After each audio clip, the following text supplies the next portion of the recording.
देश में कोरोना ने सारे रिकॉर्ड तोड़ दिए हैं। 24 घंटे में 3,49,619 नए मरीजों की पुष्टि हुई है, तो 24 घंटों में 2,767 मरीजों की मौत हो गई है। बता दें कि 24 घंटे में अब तक 2,17,113 मरीज ठीक हुए हैं, तो वहीं एक्टिव मरीजों की संख्या लगातार बढ़ती जा रही है। 26,82,751 एक्टिव मरीजों की संख्या अभी देश में सक्रिय है। तो लगातार देश में कोरोना के आंकड़ों में इजाफा हो रहा है और आंकड़ा बढ़कर 3,50,000 के करीब हो चुका है। बता दें कि देश में कोरोना ने सारे रिकॉर्ड तोड़ दिए हैं और आंकड़ों में लगातार इजाफा हो रहा है। मौत के आंकड़ों में भी लगातार इजाफा देखा जा रहा है। 24 घंटे में 2,767 मरीजों की मौत हुई है और ये आंकड़े भी चौंकाने वाले हैं। इसके साथ ही 24 घंटे में 2,17,113 मरीज स्वस्थ हुए हैं। ये अच्छी खबर है। इतने लोगों ने कोरोना से जंग जीता है। एक्टिव मरीजों की संख्या 26,82,751 हो चुकी है। लगातार कोरोना के आंकड़े बढ़ रहे हैं। देश में कोरोना सारे रिकॉर्ड तोड़ते नजर आ रहा है और इस पर अधिक जानकारी के लिए हमारे संपादक राजेश मिश्रा जी जुड़े हुए हैं।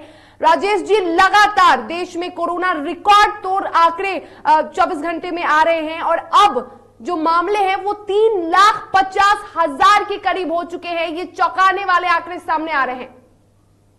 ये आंकड़े जो हैं चौंकाने वाले तो है ही शर्मिला, साथ ही साथ ये भी दर्शा रहा है कि हम कोरोना को रोकने में विफल हो रहे हैं। हम उनसे कोरोना से जो हमारी लड़ाई होनी चाहिए जिस स्तर पर, वो लड़ाई हमारी नहीं है। हम उस तरह से तैयारी नहीं कर पा रहे हैं। हमारी जो प्लानिंग होनी चाहिए थी वो प्लानिंग हम नहीं कर पा रहे हैं। ये आंकड़े यही इसी ओर इशारा कर रहे हैं। सवाल यहाँ पे ये है कि सरकार को जिस युद्ध स्तर पे काम करना चाहिए था और जिस प्लानिंग के साथ काम करना चाहिए था, वहाँ पे कोताही है। दूसरा कि केंद्र और राज्य के बीच जो तालमेल होना चाहिए वो तालमेल भी देखने को नहीं मिलता है। राज्य डिमांड कुछ कर रहा है, केंद्र कुछ और दे रहा है, तो जो सामंजस्य का जो अभाव देखने को मिल रहा है, इसका फायदा कहीं ना कहीं कोरोना उठा रहा है। दूसरा सवाल जो ये है, आम जनता की जो एक बड़ी जवाबदेही है कि अगर गाइडलाइन है, अगर अपनी जिंदगी बचानी है, अपने परिवार, अपने समाज और देश की अगर जिंदगी बचानी है, तो उसमें जरूरत है कि हम सबको मिलकर इसके खिलाफ एक मुहिम शुरू करने की जरूरत है। अगर हम सब सचेत हो जाए, हम सब अगर मास्क लगाना शुरू करें, सोशल डिस्टेंसिंग का पालन करना शुरू कर दे, सैनिटाइजर का इस्तेमाल करना शुरू कर दे, हाथ धोने का जो सिलसिला है साबुन से वो शुरू, तो कहीं ना कहीं ये जो अभी आंकड़ा जो हम देख रहे हैं वो आंकड़ा गिरेगा।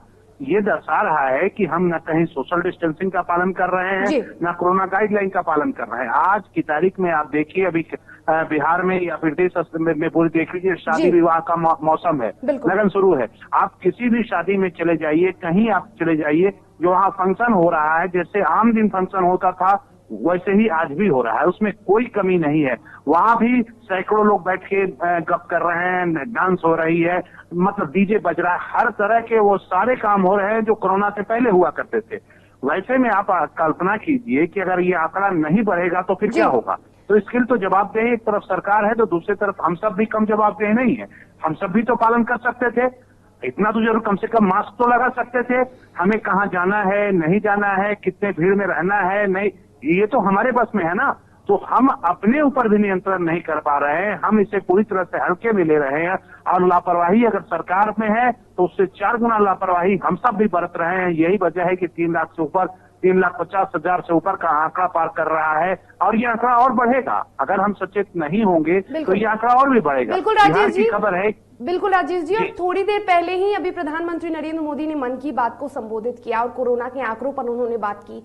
उन्होंने कहा कि दूसरी लहर बेहद खतरनाक है और हम इस लहर पर भी काबू पा लेंगे। और इसी के साथ उन्होंने कई डॉक्टरों से भी बातचीत की और डॉक्टरों से भी ये सारी बातें हुई, ऑक्सीजन की कमी पर चर्चा की गई। तो प्रधानमंत्री नरेंद्र मोदी ने कहा कि ऑक्सीजन की कमी को भी पूरा करने की कोशिश पूरी तरह से की जा रही है। दूसरा लहर बेहद खतरनाक है लेकिन हम इस लहर पर भी काबू पा लेंगे। नहीं, प्रधानमंत्री नरेंद्र मोदी जी ने जो कहा है कि हम काबू पा लेंगे, वो निश्चित रूप से काबू पा लेंगे, लेकिन उससे पहले जो बेकाबू हुआ कोरोना है उसको कैसे कंट्रोल करेंगे। प्रश्न ये है कि केंद्र सरकार पूरी तरह से आज की तारीख में पॉलिसी पैरालिसिस का शिकार है, यानी इनके पास कोई पॉलिसी नहीं है। आप कल्पना कीजिए, ये अचानक तो दूसरी लहर नहीं आई ना, पूरे देश दुनिया को पता था कि दूसरी लहर आनी है, अभी तीसरी लहर भी आनी है। इस बात को भी आप जानिए कि जो विशेषज्ञ हैं वो कह रहे हैं कि तीसरी लहर भी आएगी, लेकिन जो दूसरी लहर आई इससे पहले सबको पता था, ब्राजील, अमेरिका, इंग्लैंड, लोगों ने कंट्रोल किया, इजराइल जैसे देशों ने कंट्रोल किया, तो क्या हम सब वो नहीं कर सकते थे क्या? तो हम लोगों ने कोई तैयारी नहीं की। पहली लहर जो नुकसान पहुंचाना था वो नुकसान पहुंचा गया, लेकिन उससे जो हम लोगों को सबक लेनी चाहिए थी, सरकार को जो सबक लेनी चाहिए थी, वो सबक किसने नहीं दी? सरकार ने। नतीजा आज ये है, पहली लहर में ही विशेषज्ञों ने कहा कि हालात और खराब होंगे दूसरी लहर में, तो ऑक्सीजन की मुझे तैयारी करनी चाहिए थी, हमने नहीं किया। हमें क्वारंटाइन सेंटर की तैयारी करनी चाहिए थी, हमने नहीं किया। हमें बेड की व्यवस्था करनी चाहिए थी, नहीं की। डॉक्टर की, तो हमने तो पूरी तरह से लापरवाही की। हम क्या रहे, सरकार क्या रही, सिस्टम क्या रहा? ये पूरी की पूरी इनकी मंत्रिमंडल जो है ये खुद भी बंगाल में रहे और पूरा मंत्रिमंडल इनका जो बंगाल में है, बंगाल चुनाव और तमिलनाडु और तमाम 5 स्टेट में चुनाव, वहां ये व्यस्त रहे। तो आप जरा सोचिए कि जब प्रधानमंत्री और प्रधानमंत्री का पूरा मंत्रिमंडल अगर चुनाव में व्यस्त हो और पूरे देश को भगवान भरोसे छोड़ दिया जाए, उनके हाल में छोड़ दिया जाए, राजेश जी, एक और सवाल है, ऑक्सीजन की बात हो रही है तो जनवरी में ही तमाम जितने भी राज्य हैं उन्हें ये पत्र जारी कर दिया गया था ऑक्सीजन को लेकर कि तमाम जो राज्य की सरकार है वो ऑक्सीजन की जो कमी है उस पर काम करना शुरू कर दे और उसको लेकर काम करे, लेकिन उसके बावजूद भी, पत्र जारी होने के बावजूद भी राज्य के सरकारों ने इस पर कोई काम नहीं किया।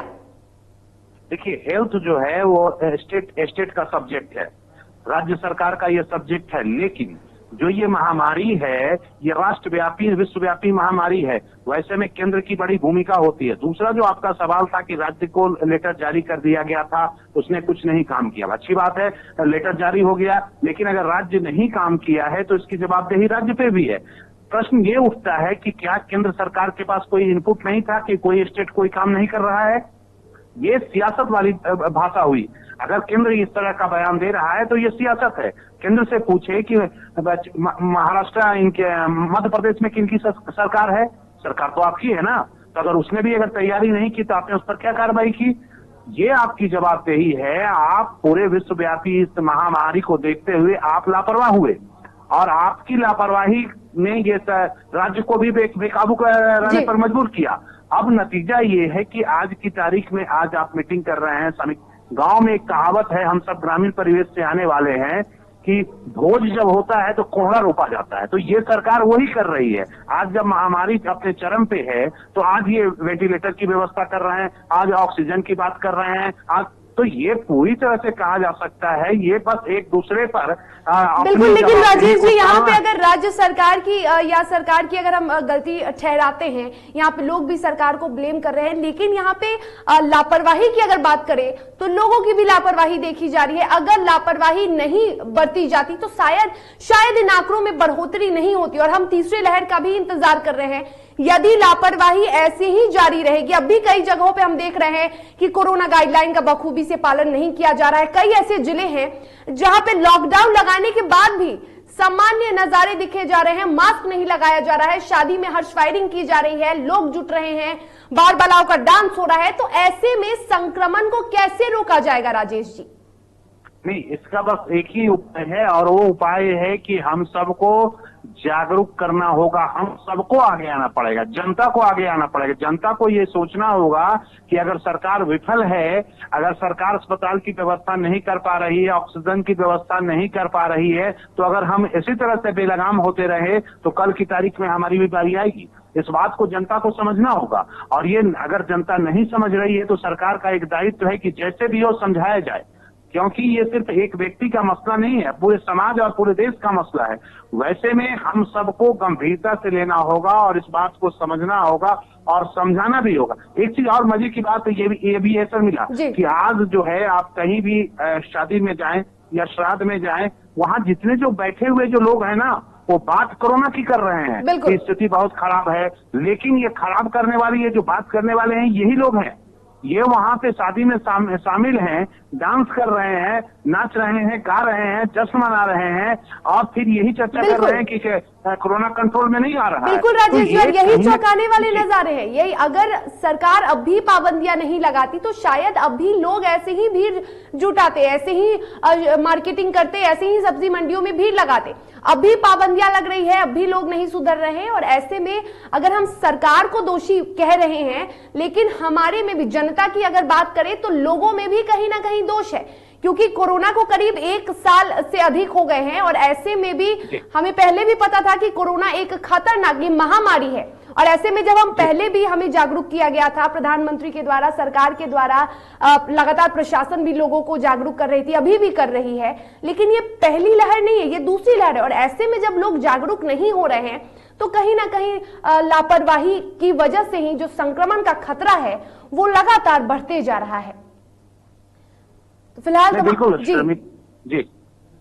जी सर बोलिए।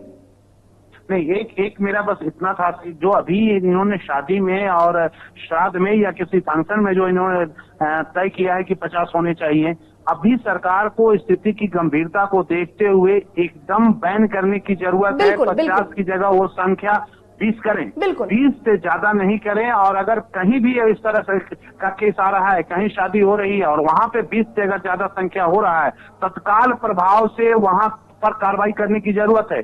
जब तक कार्रवाई नहीं होगी तो यही स्थिति रहेगी, नियम और कानून की धज्जियां उड़ती रहेगी। अभी तक पहले लॉकडाउन से पहले कोरोना काल का जो फर्स्ट फेज से लेकर सेकंड फेज के बीच में अभी तक कोई जिला प्रशासन ने, कोई पुलिस प्रशासन ने किसी शादी या श्राद्ध वाले हो रहे जो फंक्शन है उस पर कोई कार्रवाई नहीं की है।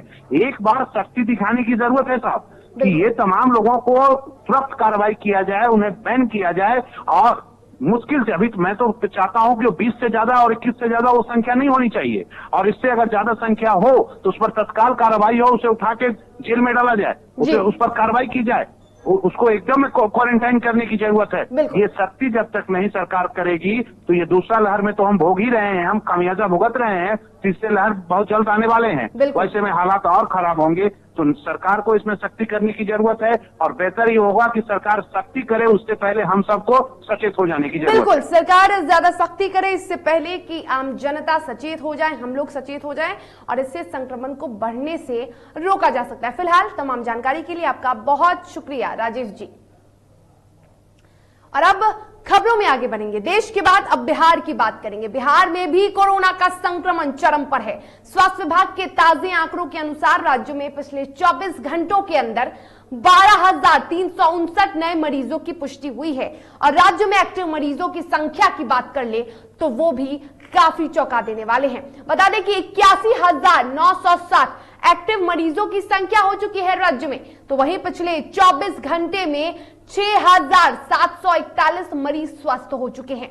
बिहार की रिकवरी रेट की बात करें तो लगातार रिकवरी रेट में गिरावट दर्ज किया जा रहा है। और अब जो 24 घंटे के अंदर जो रिकवरी रेट आया है राज्य का, वो है 78.49%, जो कि बेहद कम है। बता दें कि एक समय था जब बिहार का रिकवरी रेट 99% हुआ करता था, और अब यह रिकवरी रेट घट के 78.49% हो चुका है। बिहार में पटना की हालत सबसे ज्यादा खराब है, क्योंकि वहां पे जो मरीजों के आंकड़े हैं वो बढ़ते जा रहे हैं। कोरोना का हॉटस्पॉट बना हुआ है राजधानी पटना। 24 घंटे के अंदर पटना से 2,479 नए कोरोना पॉजिटिव मरीजों की पुष्टि हुई है।